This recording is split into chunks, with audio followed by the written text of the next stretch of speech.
Pernah nggak kamu scrolling media sosial, terus menemukan konten edukasi menarik, lalu refleks menekan tombol simpan, dengan niat, nanti aku baca. Aku pun pernah, tapi kenyataannya konten itu hanya menumpuk. Satu disimpan, datang lagi yang baru, disimpan lagi. Sampai akhirnya kita memiliki begitu banyak informasi, tetapi belum tentu benar-benar membacanya. Inilah yang sering disebut the word of attention. Sebuah dunia ketika konten, notifikasi, media sosial, bahkan kecerdasan buatan terus berlomba mendapatkan perhatian kita setiap detik. Masalah kita hari ini bukanlah lagi kekurangan informasi. Kita justru kelebihan informasi, tetapi kekurangan kedalaman untuk memahaminya.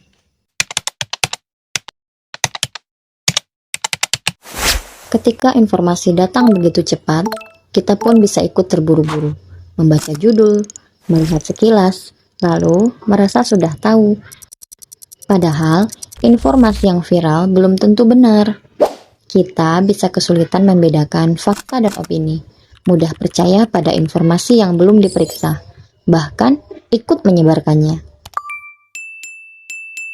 Disinilah literasi menjadi penting, karena literasi bukan sekedar kemampuan membaca dan menulis. Literasi adalah kemampuan untuk memahami, menganalisis, mengevaluasi, dan menggunakan informasi secara bijak. Jadi, ketika sebuah informasi datang kepadaku, seharusnya aku tidak hanya bertanya, apa isinya, tetapi juga apakah ini benar. Tapi kalau kelihatannya benar, kenapa harus diperiksa lagi? Karena yang kelihatannya benar, belum tentu benar-benar benar, jadi harus diperiksa lagi.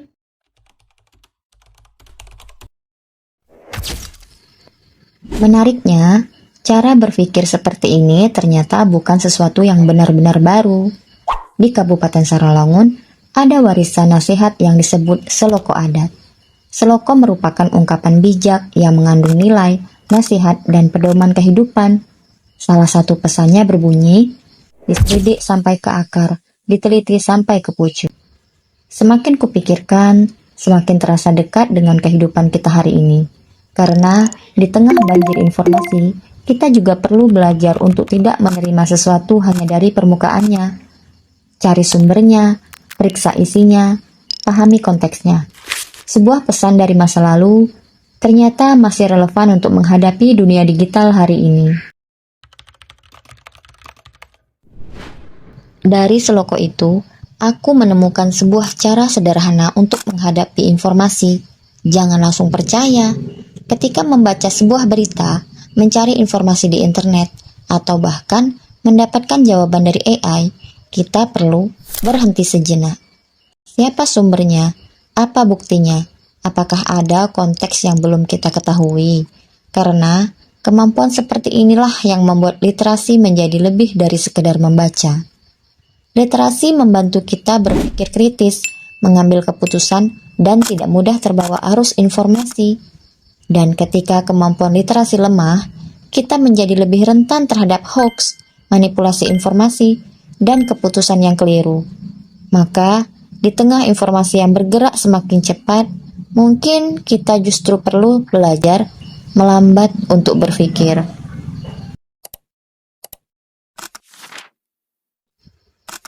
Tetapi, kemampuan berpikir kritis tidak tumbuh dengan sendirinya. Ia perlu dilatih. Kita membutuhkan bacaan, ruang belajar, dan kesempatan untuk berdiskusi. Karena itu, perpustakaan bukan sekadar tempat menyimpan buku.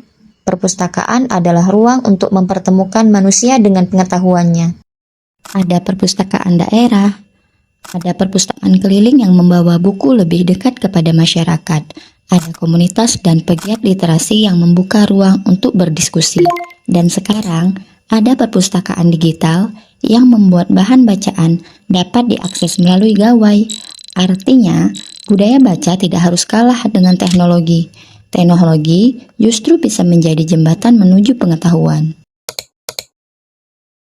Dan sekarang, kita berada di era kecerdasan buatan. AI dapat membantu kita mencari informasi, menemukan ide, merangkum bacaan, bahkan menjadi teman belajar. Tetapi ada satu hal yang tidak boleh kita serahkan sepenuhnya kepada teknologi. Kemampuan berpikir. AI bisa memberikan jawaban. Literasi membuat kita bertanya, dari mana sumbernya? Apakah benar? Apa konteksnya? Jadi, menjadi literat di era AI bukan berarti menjauhi teknologi, tetapi menggunakan teknologi tanpa berhenti berpikir. Kita boleh maju bersama teknologi tanpa kehilangan akar budaya kita. Ketika jariku kembali hendak menekan tombol simpan, aku memilih berhenti sejenak. Bukan hanya bertanya, apakah ini menarik, tetapi juga, apakah ini layak dipercaya? Karena di tengah begitu banyak hal yang datang kepada kita, yang kita butuhkan bukan sekedar lebih banyak tahu. Kita perlu memahami apa yang kita terima, memeriksa sebelum percaya, dan berpikir sebelum menyebarkannya. Mari jadikan perpustakaan sebagai ruang untuk belajar, dan teknologi sebagai jalan menuju pengetahuan. Sebab, di dunia yang terus berlomba merebut perhatian kita, kemampuan untuk berhenti, menyelidik, dan berpikir mendalam adalah kekuatan. Jadi, sebelum kita menekan tombol simpan lagi, baca, pahami, periksa. Karena yang kita simpan seharusnya bukan hanya konten, tetapi pengetahuan.